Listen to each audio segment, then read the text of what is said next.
Labas, čia Gediminas Grinevičius, verslo treneris ir šiandien noriu su tavimi pakalbėti apie du gyvenimus. Tad jeigu žiūri šio video įrašą, padaryk man paslaugą, parašyk grotelės įrašas į komentarus. Jei esi naujas arba nauja, jeigu pirmą kartą žiūri vieną iš mano video, būčiau labai dėkingas, jeigu parašytum naujas arba naujai komentarus.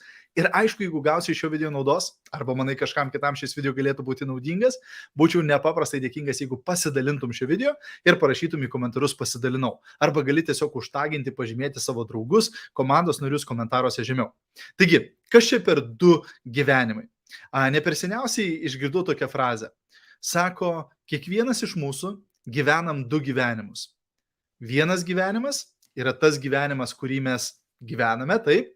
Antras gyvenimas yra gyvenimas, kurį mes galėjome gyventi. Reiškia, tas gyvenimas, kur mes išnaudojame visą potencialą. Tas gyvenimas, kur mes išnaudojame visus savo talentus. Tas gyvenimas, kur mes išnaudojame visas galimybės ir visas pasitaikiusias progas ir panašiai. Taip? Ir sako, žinai, kas yra pragaras?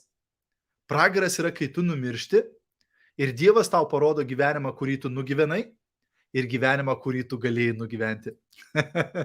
Ir jeigu tie du gyvenimai skiriasi, ypač jeigu jie stipriai skiriasi, tada tu, sakai, blemba, kaip aš galėjau geriau gyventi, kaip aš galėjau daugiau pasiekti ir panašiai. Taip? Tai būtent kaip vienas iš mano mentorių, Ed Mylett, sako, kai aš numirsiu, ir sako, susitiksiu su Dievu, ir jisai išsitrauks telefoną ir sakys, va pasižiūrėk, va koks tavo idealus gyvenimas galėjo būti. Sako, aš noriu, kad jisai būtų nelabai toli nuo to gyvenimo, kurį aš nugyvenau. Kad tas idealus žmogus, kuriuo aš galėjau būti, būtų ne taip toli nuo to žmogaus, kuriuo aš buvau. Taip? Argi neįdomu? Taip? Tony Robbins tai vadina supamos kėdės testas. Sako, įsivaizduok, kad tau 85 metai, tu sėdi savo supamoj kėdėj ir tu galvoji apie visą savo gyvenimą, kurį nugyvenai. Ir kaip tu norėtum atsiminti savo gyvenimą. Kaip tu norėtum, kad tavo gyvenimas būtų susiklostęs? Ar būtų gyvenimas, kur tu sakai, wow, nu ir gyvenimą aš nugyvenau. Wow, aš viską išbandžiau, kas buvo įmanoma, visas galimybės išnaudojau, visus savo talentus, augau, mokinausi, rizikavau, keliavau, siekiau, dirbau ir panašiai. Taip? Ar tu nori nugyventi tokį gyvenimą, kad kai tu sėdėsi savo supamoj kėdėj, tu sakai, jeigu būčiau tą padaręs. Jeigu būčiau tuo pasinaudojęs, taip, sako, kapinės yra turtingiausia vieta pasaulyje. Kodėl? Nes ten yra palaidota kalnas svajonių, kalnas idėjų neišpildytų, kalnas visokių tai talentų nerealizuotų, taip? Ir sako, jeigu nueitum į slaugos namus, žinai, kur gyvena vyresnio amžiaus žmonės, senukai ir panašiai, taip?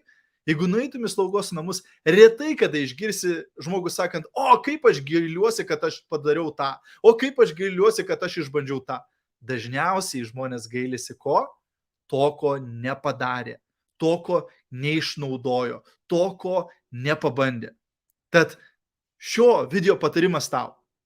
Neleisk, kad tas gyvenimas, kurį tu galėjai nugyventi, stipriai skirtusi nuo to gyvenimo, kurį tu nugyvensi. Kiekvieną dieną atsiranda proga susipažinti su kažkuo. Kiekvieną dieną atsiranda proga kažką nuveikti, kažką pasiekti, kažką padaryti, kažką išmokti, kažką sužinoti. Ir kiekvieną kartą, kai tu nepasinaudoji tomis progomis, tai yra iššvaistyti šansai, iššvaistytos progos. Ir kartais kai kurie šansai pasitaiko tik kartą gyvenime. Būtent kai kurios progos pasitaiko tik kartą gyvenime. Kai kurie pasiūlymai pasitaiko tik kartą gyvenime. Ir jeigu tu neišnaudoji tų pasiūlymų, jeigu tu iššvaistai juos, tada neturi ką kaltinti, tik tai save. Tad priimk sprendimą pasinaudoti visomis tomis galimybėmis. Kas blogiausio įvyks? Dažniausiai nieko, tai tik tai sugalvota tavo istorija. O jeigu aš užkalbinsiu tą žmogų, gal jisai iš manęs pasijuoks. Na ir jeigu pasijuoks, kas įvyks tada? Tu numirsi? Ne, numirsiu. Bet jeigu aš parašysiu žinutę tam žmogui ir sakys man, eik velniop. Na ir kas, jeigu pasakys žmogus eik velniop? Kas atsitiks? Nieko. Pasakysi ačiū, geros dienos, viso gero. Parašysi žinutę kažkam kitam. Daugelis tų dalykų, kurių mes bijome, daugelis tų baimių, tų ribojančių įsitikinimų, tų dalykų, kurie mus taip stabdo, yra visiškai nereikšmingi. Man labai patinka 5-5 taisyklė. Ta taisyklė sako, jeigu už 5 metų šitas dalykas nebus tau reikšmingas, apie tu jį nebegalvosi, tai dabar neverta skirti tam net 5 minučių. Reiškia, jeigu tu, jeigu pasijuoks iš manęs, o kaip čia atrodys prieš draugus, o kaip čia kažkas. Ir aš visą laiką užduodu klausimą, o už 5 metų tau labai rūpės. Jau kai tu pasiekiai tą lygį, kurį nori pasiekti, uždirbi tos pinigus, kuriuos nori uždirbti, keliauji po pasaulį su kompanija, važinėjai prabangių automobilių, tau labai rūpės, ką apie tave galvoja žmonės Facebook'e. Tau labai rūpės, ką ten pasakė tavo pusseserė, ar pasakė ten kažkokia tetulė. Oi ne, tada man nerūpės. O tai ko tu dabar rūpinės? Ko tu dabar dėl to jaudinės? Taip? Koks skirtumas? Taip? Kas blogiausio gali įvykti? Dažniausiai nieko blogo negali vykti. Tiesiog mes prisikūrėme tų idėjų taip ir būtent tos baimės, tie ribojantis įsitikinimai mūsų stabdo ir mes nepasinaudojom visomis tomis galimybėmis.